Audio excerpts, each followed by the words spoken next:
Welcome back students. आज जो हमारा टॉपिक है वो 17.2 यानी कि आपका दो स्टार्स। तो इस टॉपिक में क्या है, हम थोड़ा स्टार्स के बारे में देखते हैं।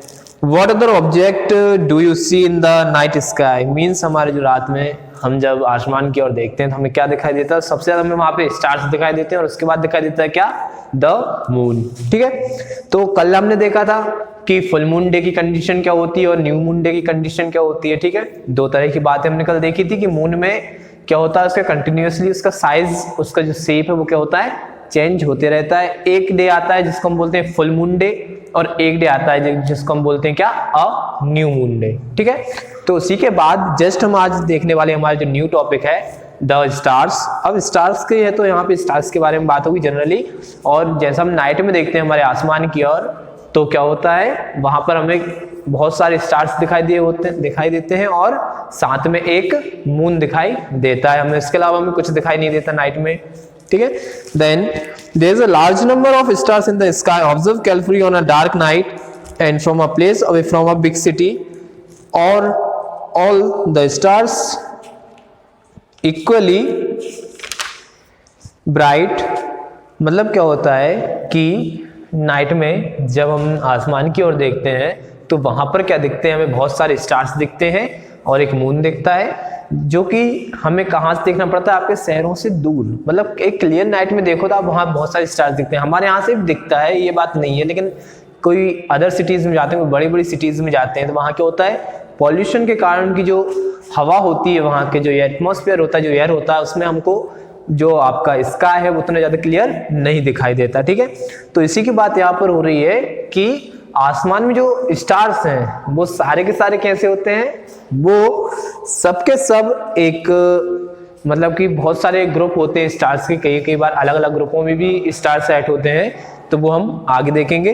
Then are they have same colour, और यहाँ पे बात की गई क्या स्टार्स के पास इक्वल ब्राइटनेस होती है और क्या इक्वल कलर्स होते हैं। In fact, stars emit light of their own। और हाँ, एक बात यहाँ पे है कि स्टार एक ऐसी चीज है जिसमें क्या है, उसकी खुद की लाइट होती है, जबकि मून के पास उसकी खुद की लाइट नहीं होती। The sun is also a star। हमारे जो सूर्य है, जो हमारा सूरज है वो क्या है, एक स्टार है। Why does it appear so large compared to other stars? और वो मतलब सबसे मतलब दूसरों स्टार्स की कंपैरिजन में वो हमें बड़ा क्यों दिखाई देता है, क्योंकि जो सन है वो हमारे ज्यादा पास है अदर स्टार्स के। And which appears bigger a football placed near you और a football placed at a distance of 100 metre, the stars are millions of time further away than the sun. जो हमारा यहाँ पे वही बात हो रही है कि the stars are million of time further away than the sun. Means जो स्टार्स हैं वो सन से बहुत दूर हैं। ठीक है, जो सन है, सन और स्टार्स के बीच मतलब क्या बोलते हैं, हमारी अर्थ से पास में तो है सन, ठीक है, लेकिन सन से और दूर कौन है, स्टार्स है। तो डायरेक्टली क्या हो गया, जो स्टार्स हैं हमारे अर्थ से बहुत ही ज्यादा डिस्टेंस पर हैं। ठीक है, तो एक बात ये आ गई है, the sun is nearly 1,50 lakh kilometres यानी कि 150 million kilometre away from the earth. अब यहाँ पे एक बात आई है कि जो सन है उसके एक अप्रोक्सीमेट जो डिस्टेंस है वो यहाँ पे बताई गई है कि जो सन है वो 150 मिलियन किलोमीटर दूर है हमारे अर्थ से। तो 1 मिलियन बराबर क्या होता है आपका 10 लाख। ठीक है, तो इस चीज को आप नोट कर लीजिए, जो 1 मिलियन होता है उसके इक्वल होता है आपका 10 लाख। तो आपका जो सन है वो कितना है, 150 मिलियन किलोमीटर अवे है, कहां से, हमारी अर्थ से। The next nearest star is Proxima.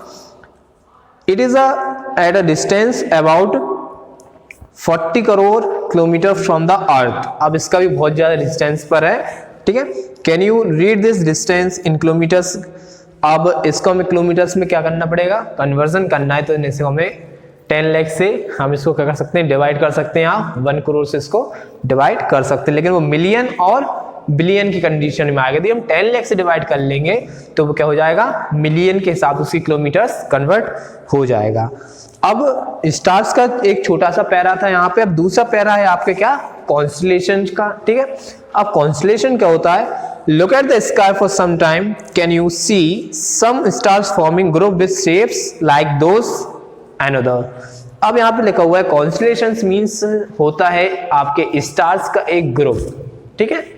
Constellation को हम जनरली क्या बोलते हैं, अ ग्रुप ऑफ स्टार्स, ठीक, जो क्या करते हैं, ऐसे स्टार्स जो क्या करते हैं ग्रुप फॉर्म करते हैं, उनको हम क्या करते हैं, हमारे बोलते हैं कॉन्स्टलेशन बोलते हैं। यहाँ पर उसकी डेफिनेशन भी लिखी हुई है, the stars forming a group that has a recognisation shape is called a constellation. और ऐसा ग्रुप मतलब ऐसा स्टार जो ग्रुप बनाते हो, और वो ग्रुप कैसे होना चाहिए जो हम आसानी से हमारे समझ में आ सके, तो उसको हम क्या बोलते हैं, कॉन्स्टलेशन बोलते हैं। Constellation were devised by ancient people to be able to recognise star in the sky. The shape of constellation resemble object familiar to those people. अब यहाँ पर एक लाइन ये है, you can easily identify some constellation in the night sky. अच्छा देखो, जब हम देखते हैं नाइट में तो हमारी नानी या हमारी दादी हमसे क्या बोलती है जनरली कि वो स्टार्स वहां पे देखो, वहां पे हाथी की आकृति बन रही है, ठीक है, ऐसा कुछ हमारे बोलते हैं। वो सब क्या होते हैं, कॉन्स्टलेशंस होते हैं, क्योंकि वहां पर वो क्या करते हैं, एक पैटर्न वहां पे डिजाइन करते हैं स्टार्स से, सभी स्टार्स मिलकर एक पैटर्न को वहां पे डिजाइन करते हैं और उनका एक वहां पर ग्रुप बन जाता है जिसको हम आसानी से पहचान लेते हैं। तो वही सब हमारे कॉन्स्टलेशन के अंदर आते हैं। One of the most famous constellation which you can see during summer time in the earlier part of the night is Ursa Major। और ये उर्सा मेजर एक ऐसा कॉन्स्टलेशन है या फिर ऐसा एक ग्रुप है काय का, आपके स्टार्स का, जो आप बहुत आसानी से पहचान जाते हो। कई बार क्या होता है, 5 स्टार मतलब 5 स्टार्स हैं, देन वो लाइन में हो जाते हैं, या फिर 5 स्टार मिलकर कोई एक ऐसा शेप क्रिएट कर देते हैं जिसको हम इजीली समझ जाते हैं कि हाँ ये जो है हमारा क्या है, एक ग्रुप ऑफ स्टार यानी कि हमारा कॉन्स्टलेशन है, ठीक है। It is also known as the big dipper, the great bear और द सार्पसी। There are 7 prominent stars in this constellation. It appear like a big ladle and question mark। और कुछ ऐसे होते हैं जो कि हमें क्या दिखते हैं, एक लैडर के समान दिखते हैं या फिर एक क्वेश्चन मार्क के टाइप का दिखते हैं। लैडर बोले तो शायद आप इसको सीढ़ी से इसको समझ सकते हैं, जो हमारी नसैनी वगैरह गांव में बोलते हैं इसको, आप उस चीज को उससे समझ सकते हो, ठीक है। देन लास्ट है जो आपकी लाइन है, in all ancient culture very interesting mythological stories have been associated with the various constellation. और यहाँ पर बहुत सारी स्टोरीज जो थी वो क्रिएट हुई हैं हमारे इन स्टार्स के पैटर्न पर, ठीक। देन आज का टॉपिक आपका होता है यहीं पे क्लोज। अब नेक्स्ट क्लास में नेक्स्ट वीडियो हम हमारे नेक्स्ट टॉपिक के साथ आपके सामने आएंगे। Thank you very much.